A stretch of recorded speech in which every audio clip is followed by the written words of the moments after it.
All right. Hey, all. Thank you so much for joining us. I think we're going to jump right in and get started. So, thank you again for being on today. We really can't wait to get started and share some strategies for breaking through at end of year. I think it is pretty safe to say that we all feel like 12/31 is right around the corner, but there is still plenty of time to implement some best practices and even explore some new channels before December. So we're really excited to be partnering today with our friends at Mutiny to talk through best class strategies and how to optimize your content ahead of end of year. And I want to just kick us off with a couple of introductions. I'll get us started. I'm Duncan Stewart. My pronouns are she, her, and I'm an SVP at MissionWired. I work with our largest nonprofit partners on their digital programs and also lead our business development team. And I'll pass it over to Mia. Hi, everyone. My name is Mia Rice. I use she, her pronouns. I'm a vice president here at MissionWired, focusing primarily on direct mail, but I have the great joy to work on some integrated clients as well, making sure our content and strategies are as integrated as possible across both channels. And I'll let Anthony close us out. Thanks, Mia. My name's Anthony, guys. You might hear my long-haired dachshund barking in the background, which is great. But I'm the co-founder at Mutiny Co. Previously, I spent over 8 years at Charity Water, leading business development before breaking out and starting this new creative agency. And Duncan and Mia and I were just laughing earlier that I look like their little brother in this photo. And I use he, him pronouns. Thanks for having me. All right, excited to get started. So today we're going to be talking through some key digital and direct mail approaches, and then Anthony will focus on taking your creative to the next level. We are going to have plenty of time at the end for questions, which you can submit through the Q&A field at the bottom of the screen. But with that, we're just going to go ahead and jump right in. We want to just start quickly by just kind of grounding ourselves in the results from last end of year. I'd say that last year was a challenging year. There was so much donor attention pulled towards the election, and similar to what we've seen in 2025, a lot of economic uncertainty. Despite that, MissionWired partners still saw strong results, raising over $42 million over digital channels. We did also see a trend of softness over email, but with SMS rising to fill that gap and even lead to major growth for some partners. And if you know me, you know I'm excited to talk about SMS, so you're going to hear a lot more about that today. And when we look at some trends that we're seeing in 2025, we do see something similar. I don't think that I need to tell anyone here that it's been a complicated year for nonprofits with political news and economic uncertainty, putting all of us in a rapid response mode and adding some new twists to our fundraising roles. But what we've pretty consistently seen is that nonprofits who have met the moment and kept their audience informed about their approach to news coming out of the administration and around the world have seen their audiences step up and respond in really huge ways. And of course, we've seen a continuation of the trend of more. Volume just kind of continues to rise, and it can be really tricky to break through. With all of that, we're really excited to dive into exactly that, how you can break through during the busiest time of the year. So I wanted to start with digital and talk about what key strategies you should be using for your program this end of year. Starting off, and on that last note I was just speaking about being nimble and responsive, you want to be environment responsive and ready to shift. Many of the organizations that are on here today have rapid response built into their DNA, but many also probably wouldn't have considered an emergency response message before this year. This is not at all to say that you need to be responding to every piece of breaking news, but we want to encourage you to be really thoughtful about responding to what your donors are hearing and thinking about and how it affects your mission. Now, we're only a few days away from November, actually, very few. It's right around the corner. But this is a really important time to test and confirm your assumptions. We're only about a month away from Giving Tuesday, so I wouldn't recommend launching like a really large scale, complex testing project right now, but rather using this next month to dig into some of the small tweaks that can make a really big difference in those high volume moments. So that might mean, what subject line format drives the best opens? What's the right phrasing to use with a match offer? These sort of small optimizations can make a really big impact on Giving Tuesday or on 12/31. And these are things that you don't want to be learning in the moment, what does or doesn't work. So I'd really encourage you to think about what sort of small optimizations you can be making that are going to help your content, again, break through during end of year. And then finally, for these next two, acquisition plans and SMS, I'm going to share a couple of case studies just to show why a strategic approach to both of these is so crucial. So first, I'm going to start with acquisition. I think prepping your acquisition plans in advance is incredibly important.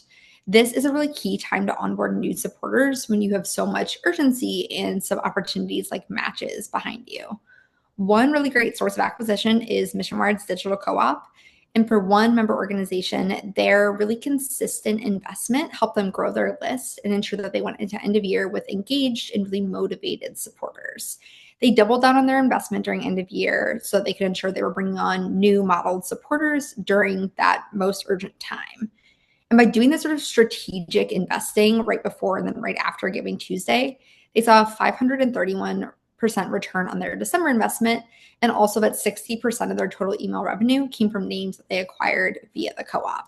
There are many sources of acquisition out there. I'd really strongly encourage you to test a lot of them, find what works for your organization, and to think about how you can be bringing new supporters on in this moment when folks are going to be much more responsive than usual. And now on to SMS. I hope at least a few of you joined us a few weeks ago on our SMS webinar. And if you did, I hope one of your biggest takeaways was that there is still time to set up an SMS program before end of year. Long code texting functions a lot like advertising. It lets you reach supporters who haven't yet opted into a broadcast program. And it's something that you can get stood up very quickly and that can help you drive revenue right away. For one partner, they set up an SMS program 10 days before year end. I'm not going to lie to you and say that it wasn't like a bit of a sprint to the finish, but it was really worth it. They raised $27,000 and drove I always mess up this number, but let's say about a 1,300% return. So if you are interested in this, I would just really emphasize that SMS has been something that has been making the difference for so many nonprofits, especially during recent times when we have seen that email has softened a bit. So I'd really strongly encourage you to experiment with this, try a pilot program, and just see if this is something that your audience or even some new prospects are responsive to. And finally, I think this is something that's critical for every single channel, but I'd really emphasize it, especially for digital. It's remaining nimble. So for every partner that we work with, nothing is static through 12/31. We're constantly optimizing, tweaking, and being able to respond to results so that we can make sure we're hitting goals. You can get your team ready to be nimble and prepared to make these sort of quick optimizations by setting up benchmarks in advance. And this is really, really critical for being able to make those decisions in super busy moments. You want to know, what do we need to reach on a message to prepare for a resend or a lift note or a follow-up SMS or to scale our ad campaigns, and have those benchmarks ready to go and top of mind so that you can really quickly make a call on adding more content or adding more investment. And very similarly along that line, you want to prepare your resends and follow-up content in advance and have an approved plan in place for quick approvals. Lots and lots of folks are going to be out of office, so you want to work with your internal teams ahead of time to make sure that you can still get the approvals that you need while folks are being able to get some rest and spend some time with family. And finally, similarly, within your team, you want to put a communication plan in place while folks are out. You know who's responsible for monitoring results and making strategic recommendations, even working with your agency partner each day so that you are able to protect your team's time off and make sure that nothing is landing on one person's shoulders while still ensuring that you have full coverage and you're able to make those quick and strategic decisions so that you're hitting goals. All right, you all have heard a lot from me already, but I'm really excited now to pass it over to Anthony to share more about how Mutiny approaches end of year creative. Thanks, Duncan.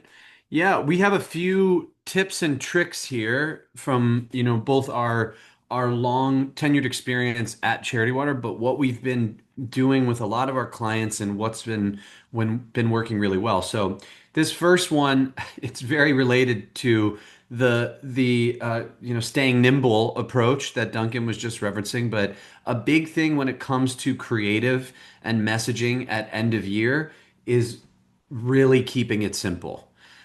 So one big way to do that we are constantly emphasizing with anyone that we're helping or supporting is to identify one clear CTA that you can use consistently throughout the end of the year. So thinking about it in such a way that you'll want to make it accessible to all of your audiences, where you can probably go down to the smallest price point and then think about packaging it up in bundles for larger donors, but keeping it around one clear CTA and one main ask that you're making through the end of the year. That really relates to the second bullet here about avoiding this idea of multiple mini campaigns. So something that we've seen happen or be ineffective at end of year is when organizations try to think about different campaigns for each moment throughout the giving season. An example of that would be we've seen organizations do something at the start of the giving season, like in early November to mid-November, they're launching a particular ask. Then that changes for Giving Tuesday. Then that becomes something else as they're going into the true end of year from mid to late December. We really feel strongly and have seen it be the most effective to have one main through line for your end of year messaging. It can all connect. You can have asks for each of those, but it should all be one campaign, or that's our recommendation. And then I mentioned this before, but wanting to make it approachable for all giving levels. So that idea of offering something that is at a lower price point, so when you're looking at your mass audience, they can easily see themselves in that and see an opportunity to give, as well as being able to bundle it up and offer it in bigger chunks to larger donors, brand partners, and even major prospects that you have and you want to get an ask in front of. And on the next slide, you can move on to that, Duncan. Another major tip is to develop a unique narrative. Again, some of these things might sound, really simple or really obvious, but we cannot emphasize these enough because we've seen too many organizations overcomplicate it for themselves or trip over themselves at the end of the year. So when we say develop a unique narrative, for starters, don't just put a bow on it when you're thinking about the creative, and I literally mean that. Don't just take your logo and put a bow on it. Don't just take one of your, icons or phrases and put a bow on it, which we've seen too many orgs do. You really want to develop a unique brand identity and unique narrative for your end of year messaging. It could relate to a larger initiative that you have from that year, but it should be building on that. It should be its own unique positioning or unique ask. When we're saying offer something distinct from standard programs, we mean even in what the ask is. So instead of just making your more standard ask that you're doing throughout the year, think about something that is unique, is new. Maybe it's a particular program that you've realized is underfunded and you want to center your entire year-end campaign around that. If I reflect on my time at Charity Water, something that we used to do was identify particular country programs and make an ask around funding water projects within a particular region and really centering it around that. But make it distinct. Obviously, we know and empathize with the programs team and the finance team wanting it to be unrestricted. So you might need to get really clever in that way. We wouldn't want you to step on their toes or aggravate them. They are your friends during this end of year ask. But it should be something that is distinct and unique so that your supporters from throughout the year, as well as new supporters, are motivated and excited to give. And then exploring unique and new messaging. So this is even more around giving yourself the room to experiment a little, try something new, use a new tagline, like use new visuals. Like I mentioned before about the unique narrative, it all connects to this. Like really try something fresh and new. Don't make it repetitive. Like we get it. It's easy to fall into that guise of like, well, we do this same thing every year at the end of the year. We want to keep that consistent messaging. Think about expanding on that and doing something unique year over year. And then if you go to the next slide, the last major tip here on the creative side is setting a public facing goal, which I know can feel scary. And you see me calling this out directly that organizations often avoid this due to the fear of like missing that goal. And we can tell you with certainty that it is far more powerful to put the public facing goal out there in front of your audience. motivating them. And if you miss that vulnerability of showing that and even communicating that to them, it can be a strength and should be viewed as a strength. That is something that we've seen time and time again, not just in what we did at Charity Water, but what we've been working on with organizations and how we've been helping them through end of year campaigns, heat moments, even events they're putting on. Do not be afraid of this public facing goal. It's very fun to even tie it into the creative. You know, you can do this allows you to do a lot of what we had on the previous slide of like thinking through unique messaging or crafting unique narratives. When you're setting that goal and you're really sticking to it, it affords you that opportunity. The other thing that's really interesting here, and I'd be so curious to learn with all the attendees on the call, what your fiscal years are, but there are many organizations, as we know, it's very common within our sector to have non-calendar fiscal years. And this idea of a public facing goal is truly effective for those organizations in particular because if you don't hit it by the end of December, it is still part of your annual goal. You know, if your fiscal starts in July, if your fiscal starts in October, even this becomes a way to leverage that into Q1 calendar that can oftentimes be slow or quiet. And it's a big opportunity for you to leverage that in even the creative that you use as you're going into 2026. So again, a public facing goal is a huge way of kind of tying it all together and being able to make this a unique and effective campaign at the end of the year. And I think that was it for me, right? Yep. Now, is it over to Mia now, or is it you? Yep. It is me. Yep. Mia's turn. Awesome. So you'll definitely see some common threads between some of the things that Duncan mentioned and Anthony mentioned, which really just goes to show that strategy is strategy no matter the channel.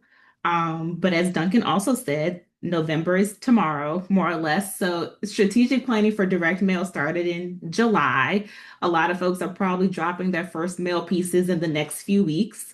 So you're probably like, I can't change anything. The mail is set. It's not. See, even though cadences are set, mail dates are set, there are still some things that you can do to maximize the impact of these campaigns. And again, as Duncan mentioned, mailboxes at this time of year are full. Think about the holiday cards you get from your family, Black Friday promotions, all the things, right? So, how can you make sure that your mail pieces stand out and make sure that your organization is the one that calls to donors the most?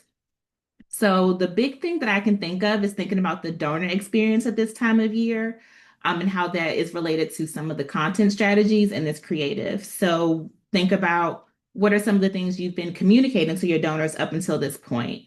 What are some organizational priorities you want to get across, but also what's important to the donor? What have they shown you through their giving all year that they really respond to? What can you call out repeatedly to get their attention? You know, urgent teasers, deadline, as Anthony mentioned, goal amounts. But also, how do these messages flow together? Do things feel consistent? Do they feel connected? Are the match amounts the same? Are you showing donors that you're increasing a match throughout many of your touches? So there's still some time to make some changes to make sure that these donors have their best and most cohesive experience. In addition to the content, this is a good time to look at some of your segments. Are there some donors that are lapsed that might reactivate during this time? Special event donors that you may not have been able to connect to, especially even folks who only give during those peak emergency moments. Things like matches and urgent reminders really work well for those folks who need that little bit of extra push. And then using some of those best practices like matches and deadlines to really bring those people back into the fold. Again, I know that cadences are set. We're probably in production. Some things have already printed, but still some time to take a look at some of those pieces and make sure that they feel urgent enough. Like if you looked at it, would you pick it up and consider giving? Does it match the brand voice? Does it match some of the things you've been talking about all year? Does it make sense in the overall calendar? Really taking a pause to look at things and make sure it makes sense. And here we have a couple of examples that I like because they are completely different when it comes to year-end giving. One is very image forward, very bold in color, but that fits the brand. It fits what donors are used to. The other, more subdued, feels more like an invoice. It's got handwritten font, but they both have those really important buzzwords at this time of year: urgent, reminder, calling out matches, really tapping into that seasonality of the holiday giving season, all things we know that motivate donors around this time. And then on the next slide, we'll talk a little bit about sort of meeting the moment. We know that year-end campaigns typically stay consistent year over year, but considering each year seems unprecedented, like what does that look like, right? So there are many instances in our journey where we stay the course no matter what the broader environment does, but there are some instances where we shift. So we have to think about, for your organization, is this one? As you plan for strategies, consider your performance from this year. Have things trended well against budget and year over year? How are your anchor campaigns looking, right? Are they softer? Have they overperformed? Are there really any, content points that donors really responded to? Those are some important factors to consider when it comes to shaping strategies around this time, in addition to, making sure creative has those really important points. This is a great time to test, or if you're feeling risky, roll out with some new stuff. Especially if you've had a challenging year, right? Really looking at segmentation and auditing that to make sure you're maximizing performance. And again, some expanded examples here on the right, again, totally different. But if I look at these, and if, these clients may have been experiencing some differences this year, year over year, where are some things where we might recommend some changes? For our sort of big, bold, image forward client, we might say maybe we tweak this a bit. Maybe we pare it back to save on costs if the performance called for it. For our other example, maybe we go a little bit heavier on content. If the donors are really, asking for more, really lean into that in addition to balancing the match and deadline for the case for giving. So really using this year in time as an opportunity to pause and assess what the data and our donors' giving history is telling us, as opposed to just copy and paste doing the same thing that we've done the year before. Because as we know, each year is completely different as of late. And we can go to the next slide, Duncan. That being said, who knows what the year end is going to bring, right? So we have to sort of make a plan to pivot, which sounds kind of weird for direct mail because it just takes so long to plan things, but expect the unexpected, right? So how do we do that in the mail? Setting things up to duplex laser if we can, so that you can update content as long as possible. Plan for suppression files, build in some extra time in your already lengthy schedule to make sure that you can meet the moment if breaking news or special updates happen. And I hate to say this because I'm a direct mail person. Sometimes the direct mail channel is not the best channel or the most efficient channel to communicate urgency sometimes. By the time the mail goes out, the news cycle has passed and it doesn't really fit the moment. So we may need to explore SMS or email and use direct mail as a follow-up in those cases. But all in all, even though mail dates are set, even though cadences are set, there's still options out there to make sure your end is successful and impactful, and there's still time to update and refresh. All right, fantastic. Thank you so much, Mia. Just before we end here, we wanted to share a quick note. We've thrown out a lot of recommendations and strategies here today, but wanted to talk just for a second about how we at MissionWired and at Mutiny can help you bring these to life.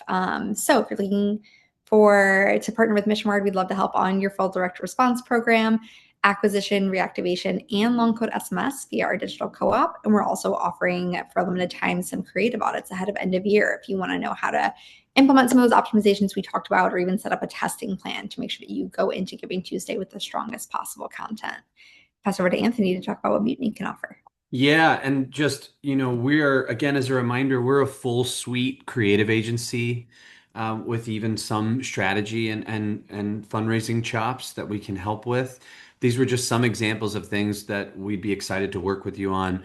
Obviously, ongoing creative needs and support, which can look like, designed templates for decks, one pagers, updated landing pages, things like that. end of year giving campaigns or larger heat moment campaigns. That's something that we can do from start to finish, like narrative and strategy all the way through to execution. Brand refreshes, so helping overhaul a brand in general, and kind of improving upon that or refreshing it. And then developing and growing monthly giving programs and even helping create sub brands for a monthly giving program or even for a different donor product that you're exploring, including like a legacy giving program or something like that. So these are just some of the examples that we could help you with and would be excited to chat more about. All right, fantastic. And then we just wanted to put up a final slide here. How can you get in touch with us? Here are all of our emails. Please reach out. Any of us are really excited to chat, see if there's ways for us to partner, or also just share some ideas and talk about what you're planning for end of year. All right, we're going to move on to some questions. We've got a few in the chat already, which is fantastic. I'm going to start with, what are some last minute ideas I can incorporate to boost performance if my creative is mostly set? Anthony, do you want to kick off with this one? And then we would love to hear your thoughts on what folks can do on direct mail. Yeah, I mean, if creative is mostly set, I think it's a matter of, and this is something that I know Mission Wired will have insight into. It's thinking through what your channel mix is, thinking about ways that you can take that creative and potentially create, develop additional assets for that. So if you have that narrative and you have what you're using, how can you put it in front of different audiences? So maybe there are minor tweaks that you can make. Thinking about channels that you maybe were not initially going to integrate this into and leveraging it that way. That's going to be, when I'm thinking about it, that's going to be where you can see a quick boost, or, getting it in front of those different audiences. But I'd be curious, Duncan and Mia, what you guys think from the Mission Wired side. I would say for direct mail specifically, if your creative is already set, look at some things you can add, whether that's a small insert, whether that's, I love a good post-it note. Probably can't print an image on it, but if there's a content piece that is a nice through line that can be added, that's also a good way to go. Yeah, I would say look at what you can add in terms of inserts versus changing something that may already be set in stone. All right, fantastic.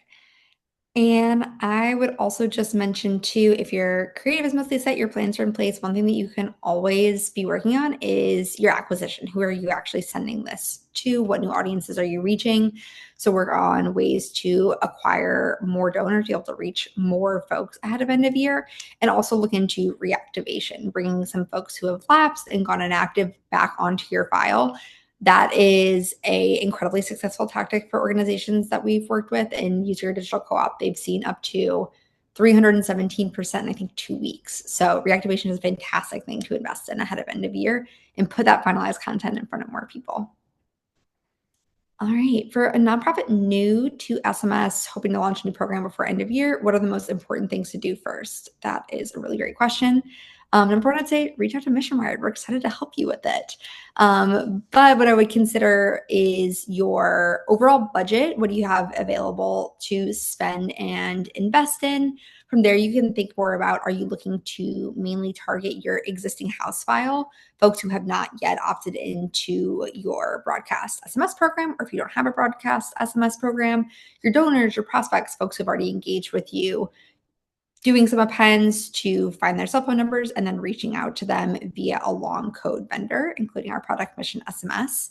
Or alternatively, if you have a larger budget, you can also invest in texting rentals, so being able to reach out to brand new supporters who have not yet engaged with you. So there's a lot to do and to coordinate whenever it comes to setting up a long code program, but the good news is that all of this can be done fairly quickly. So as you're setting up all of those pieces, would also just encourage you to think about content. Often we look to what are the best performing emails, ad campaigns that you have up. The core of your mission, the core of the value prop you're putting in front of donors is the same across channels. So pulling those out and thinking about how to translate that to a more immediate and shorter form medium is really important as you get ready to send out your first message. All right. And got another one here. Anthony, I would love your thoughts on this one. Yeah. Advice for integrating creative between different channels. Yeah, I mean, this is a great question. I almost even called it out in kind of those tips and tricks, but we feel really strongly about having your creative, having a very strong through line for all of your channels. So especially for your end of year campaign, your direct mail should look and feel very similar, if not the same, where it can be, to your digital channels, to your landing page. You want your donors to feel the same branding and the same asks across all of your channels during end of year.